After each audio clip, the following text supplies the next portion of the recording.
Hi, and welcome back to Riffley's Roundtable. This is going to be the last go-round for the Afghan Reconfiguration series, and for this last episode, I'm hoping to go a little deep with Around the Empire. This is Matthew. The guest's name was Matthew Ho, and Joanne Leon, and has a co-host, Dan Wright, who typically is also coming along. So, in this particular discussion is basically about the Afghan withdrawal, and because I think Matthew Ho's background is so extensive, they tend to take a more sort of broad discussion of the war in general, and going back to 2001. And the initial invasion. So I mean, we all know that originally the idea was to capture Bin Laden right after the 9/11 attacks, but he fled to Pakistan at Tora Bora. Everybody knows this. So Matthew discusses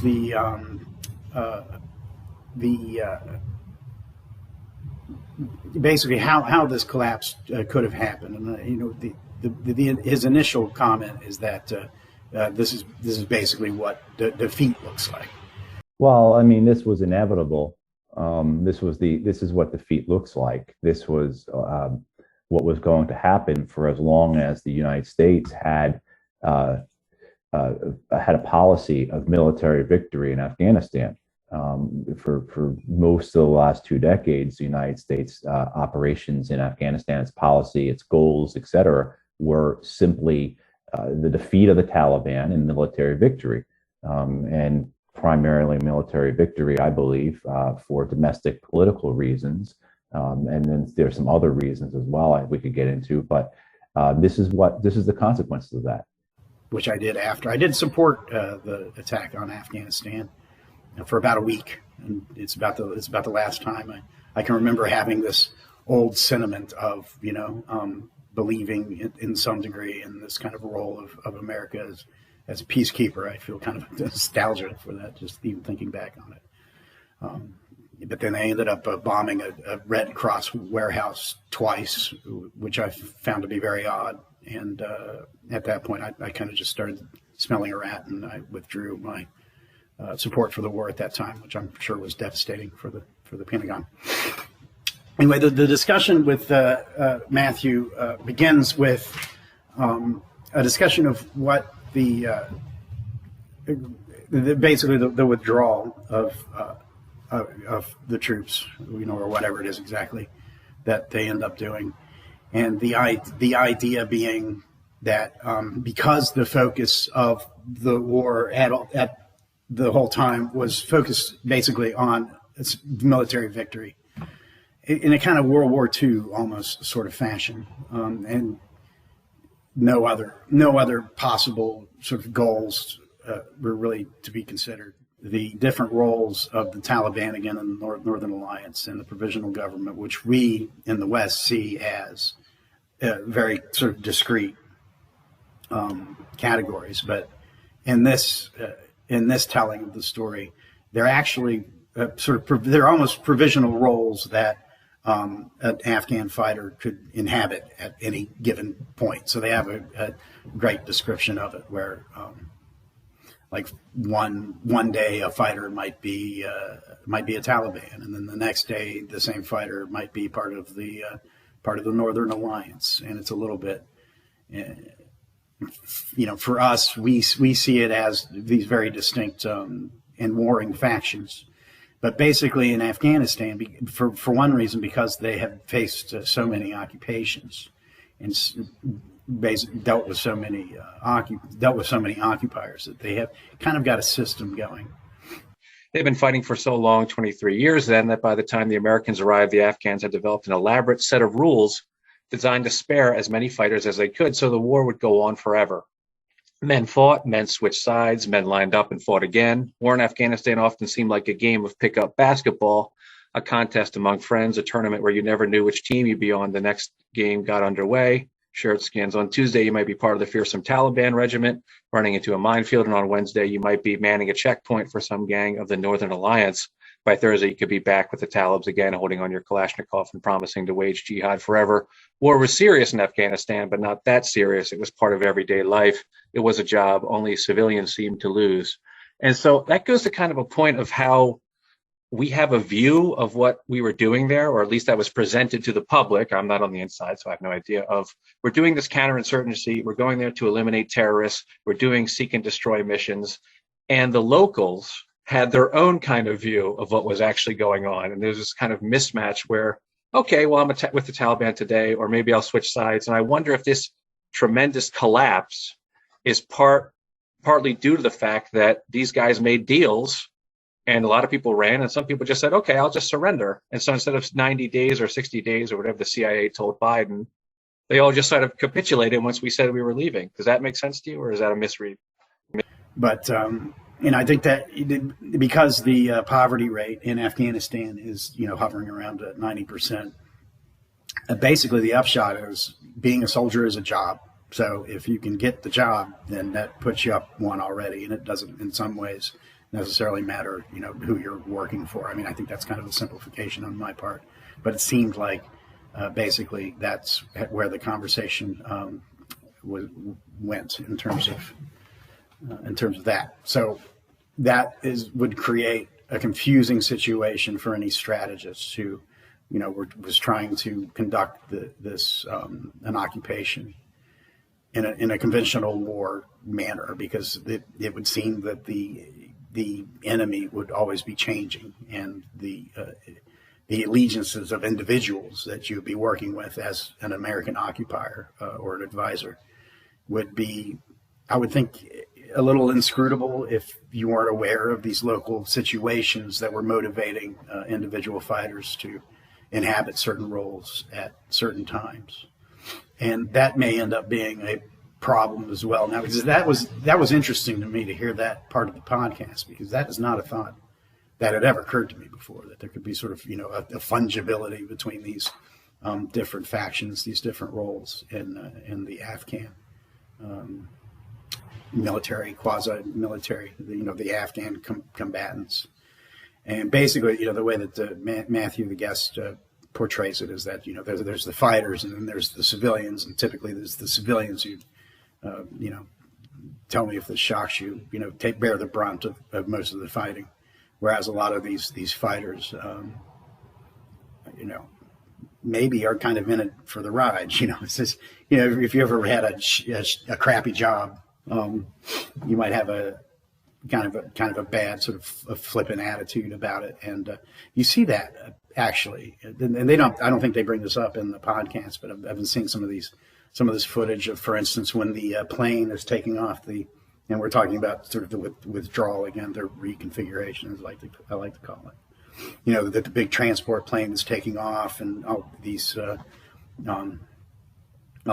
people are trying to sort of cling on to it in this sort of suspiciously eerie recreation of a plane that fled from Saigon in 1975, and the whole thing kind of almost looks, even though the public officials in the U.S. were saying that this wasn't going to be another Vietnam, the shots of what was going on almost seemed meant to be modeled after it. But you see some of these fighters, they're running alongside the plane and they're smiling and things, and there just sort of seems to be an almost jovial atmosphere among some of the fighters. Others of them seem to be, obviously quite panicked. But there's another footage. There's another footage that I saw recently that it's I guess earlier American advisors advising these Afghan provisional forces and how to do jumping jacks, and they're acting like just kind of very foolish, like it's all a big game. And it's funny to think that because you watch this footage, and I'm like, I'm sort of on the back 40, but I'm like, I think I could take two of these guys on at once. And then you remind yourself this is now the country that has defeated both of the major military powers on the planet, current, at the time. So they defeated obviously the Soviets and then us. It occurs to me, like if an alien ever came to, aliens ever came to Earth and said, take me to your leader, and then, asked to be taken to Afghanistan, we might be sort of surprised by that, but it would make a certain kind of sense. Anyway, so this guest, and he goes on and he talks a lot about Trump's ego, and he talks about the various administrations. He brings up neocons a lot. We do know that, the neocons were a significant factor in the decision to go to war in Afghanistan, I think the decision, unfortunately, was a foregone one. I remember I used to have conversations with people. Well, we have to do something after 9/11. I was like, well, not exactly. If the thing we do is stupider than nothing, then maybe we shouldn't. But that was not. It was really impossible to do nothing. Somebody had to basically be bombed for 9/11. It's sad to say, but it just kind of seemed like that was the national mood. So, with Trump's ego and the neocons, for instance, and this was a point I kind of wanted to push back on that the guest was making, because, for instance, Wolfowitz and Paul Wolfowitz and Bill Kristol, I believe, now identify as Democrats.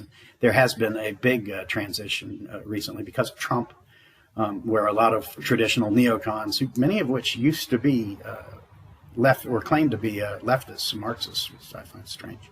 And they're sort of going back to the Democratic side because I guess for them, Trump has poisoned the Republican well. And I know that the guest also brings up Trump a lot, and because there was a deal made with the Taliban that Trump ended up scuttling, that ended up creating part of this problem in Afghanistan, because apparently some of the Taliban fighters, including top military leaders, ended up being released from jail because of this deal. Now, what I think about is interesting about this perspective is that Trump's ego, and I know it's conventional wisdom to assume that it's a top-down government, and then the president basically makes decisions, and then it's the rest of the government's job to sort of enact these decisions. But we've kind of had, and this kind of dovetails with the fact that the neocon movement has sort of fallen apart, is that Trump wanted to withdraw from Afghanistan, and he wanted to withdraw from basically all of the U.S. military involvements basically around the world. And the generals stopped him. And this is what's funny. This is an article in Axios that I think you should check out. I will link to it. It is pretty mind-blowing. And the main thing that's mind-blowing about it is that Axios, which is a liberal, presumably liberal, sort of democratic outlet, it's sponsored by HBO, I believe. So, here's HBO again. That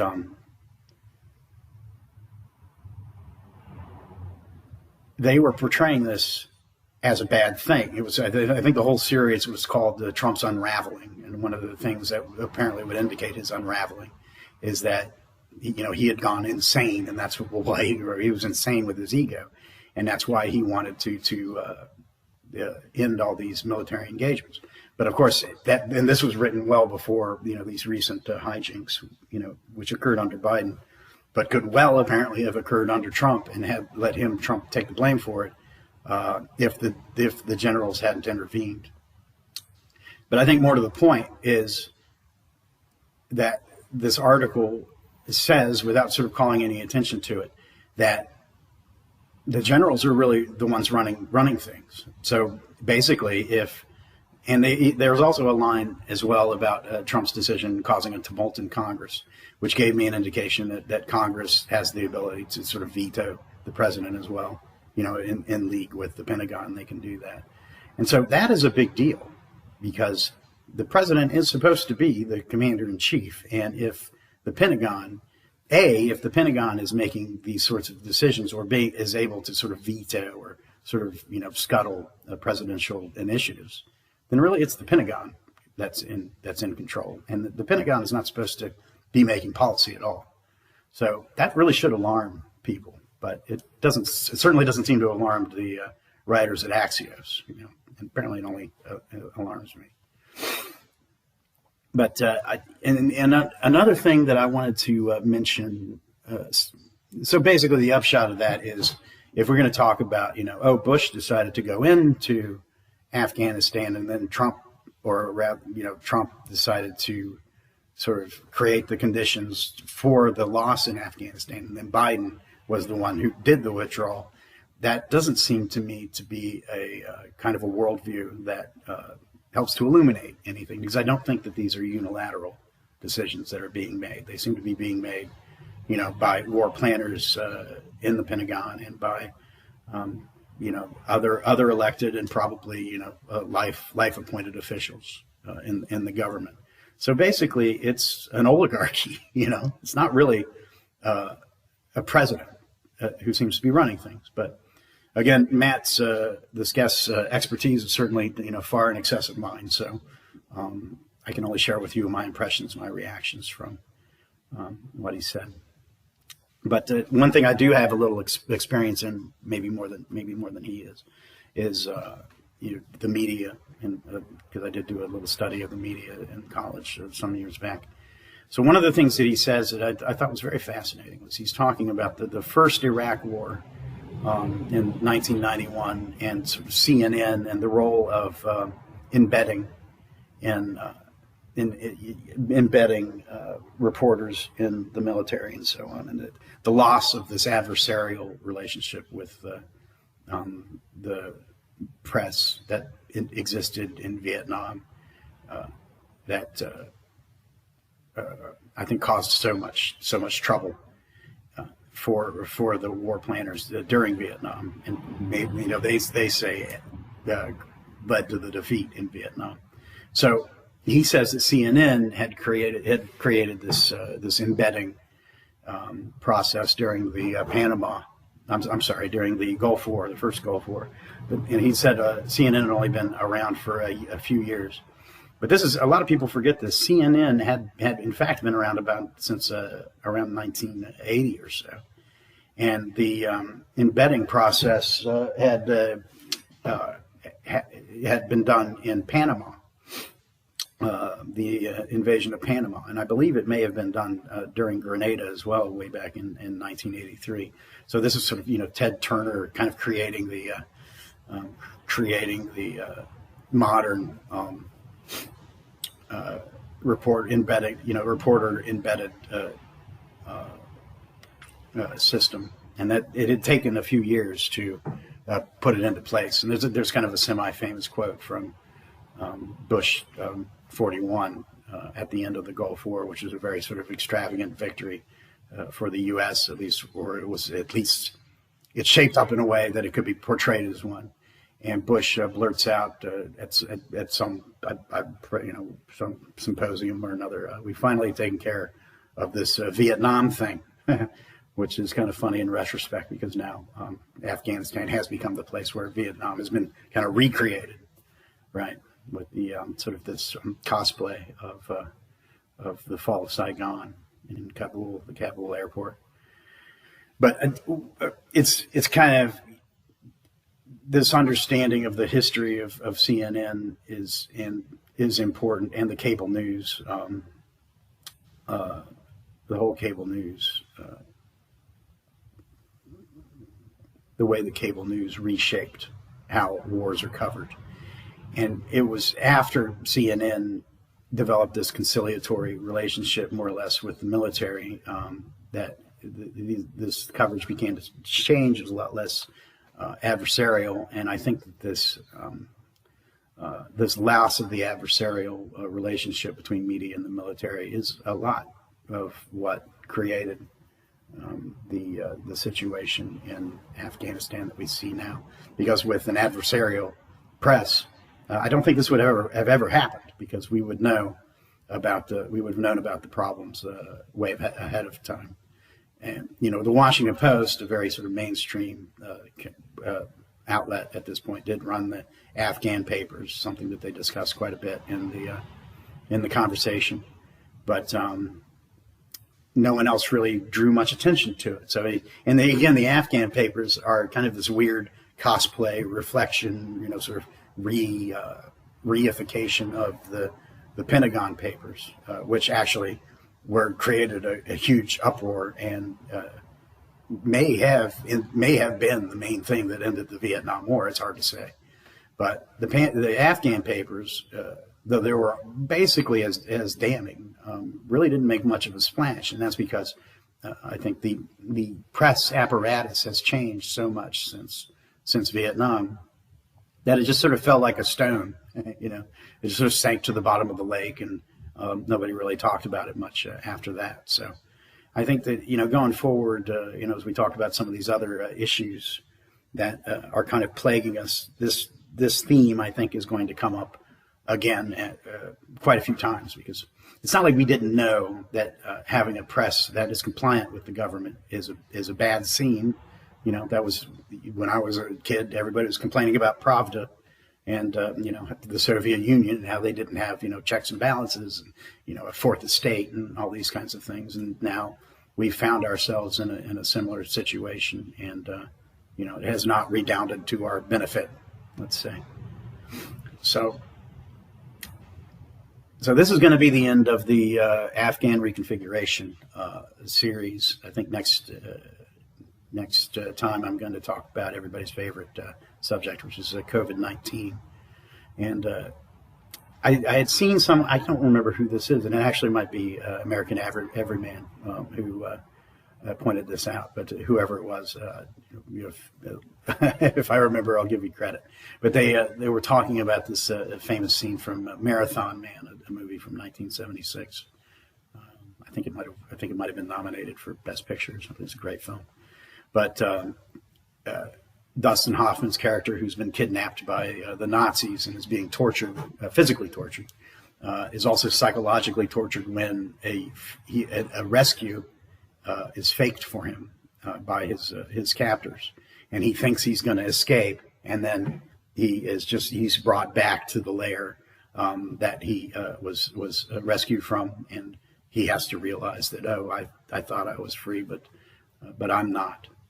And this idea of yo-yoing the troops that we talked about last week, in the last episode, in this idea that maybe we're really withdrawing, maybe we're really not, kind of is reminiscent of this Marathon Man scene, in that we think we're out of Afghanistan, but we're really not. But the other way that this kind of resembles this kind of Marathon Man, sort of false rescue paradigm in a broader sense, is this sort of hilarious idea that we had solved the Vietnam problem with the 1991 Gulf War, and then Afghanistan has simply recreated the problem again. And it seems like these are deleterious cycles that we keep thinking we've made our way out of, but we keep being mistaken.